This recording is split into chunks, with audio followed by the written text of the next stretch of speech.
In today's video, I'm going to be covering what may possibly be the worst, most problematic diesel engines fitted to cars that you're likely to find on the used market. My best advice, steer clear of any of these. I've very likely mentioned a few of these engines previously, be it in buyer's guides or other car advice videos, but I figured having them all together in one single video could be helpful for you. So let's get into it. There is no other engine that I could possibly put in this first spot other than the infamous Land Rover Jaguar 2-litre diesel Ingenium, and it's for good reason, because previously when I've spoken about this engine, I've always advised to avoid cars with these engines fitted up until the 2019 model year. Now the reason for that is because in 2019 the problematic timing chain components were revised by Jaguar Land Rover, and it was largely believed that the main issues had been resolved.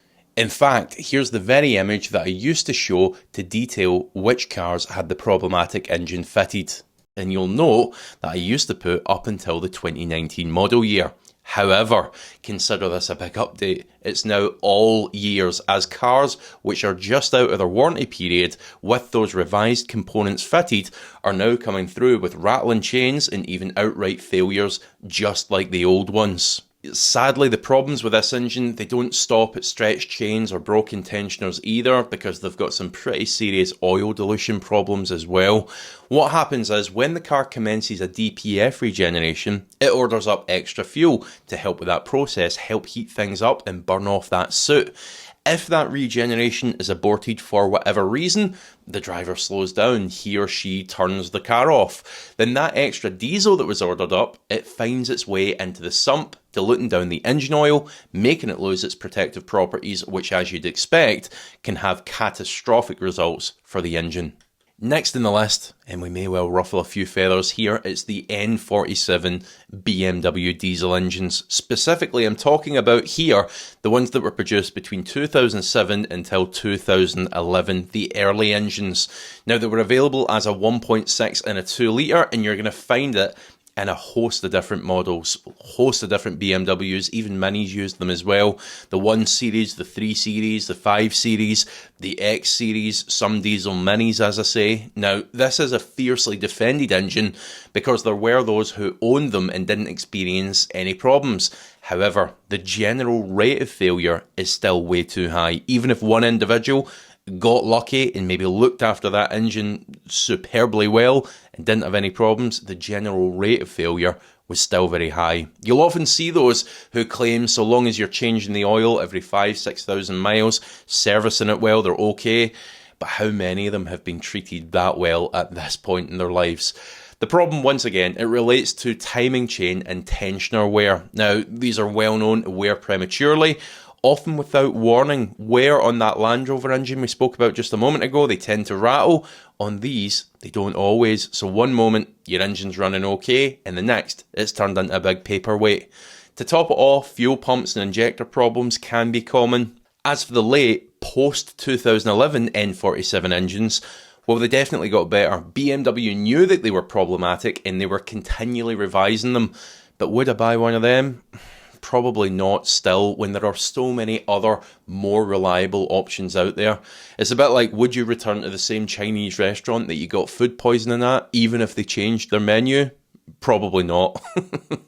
Next, let's talk about the dreaded DV6 engine. Now, that probably doesn't mean a whole lot to you, but you're certainly going to know some of the cars that this engine was fitted to. So it was a collaboration, this engine, between Ford and the PSA Group. PSA Group, that's the people who make, nowadays, Vauxhall, Citroën, Peugeot, those kind of things. Now, the outcome of this engine would suggest that the teams collaborating on this project, well, they didn't get on very well, or even speak the same language, it seems, because it was really not a great engine at all. Found in Fords, Peugeots, Citroëns, Volvos, Mazdas, even this 1.6 diesel, it was first fitted as early as 2004, right up until about 2011. Now, on this engine, I've seen rods come through the side of the block, I've seen injectors blowing around the seals, that's what they're known for. Now, the problem is when that happens, they pretty much weld themselves onto the block and they require hydraulic tools to remove them. with massive amounts of pressure, turbo failures, EGR failures, head seals leaking. The list goes on, but you've probably heard enough here. You just don't want to be buying them. Even if it is a £500,000 runaround, it's still just going to be a headache. Now in 2011, this engine was replaced with the DV6B engine, which thankfully was substantially better. Not to say that they're perfect, but the manufacturer recognised the failure points of that original DV6 and addressed them, so they did get a good bit better.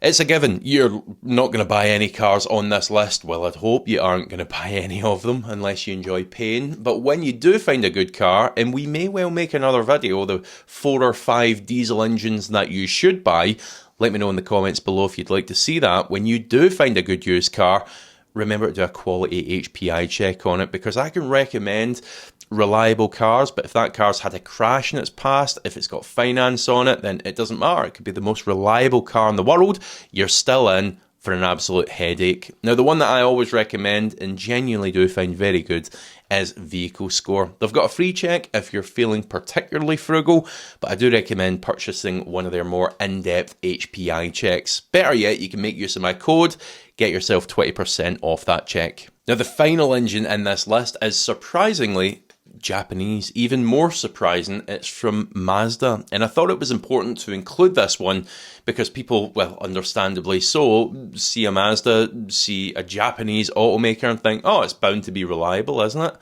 But it's certainly not the case for the Sky Active diesel engine made between 2010 and 2014. Now, the main issue with this engine was the oil pickup pipe.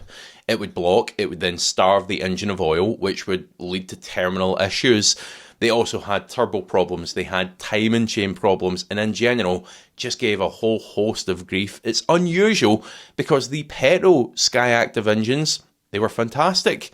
Even worse, people get confused. They see that name, Sky Active, they know the petrol one's reliable, and maybe just assume that the diesel one is going to be more of the same, but it's absolutely not the case. Now, the unfortunate truth for diesels is, as the years have gone on, the government have put in place stricter and stricter emissions regulations and standards.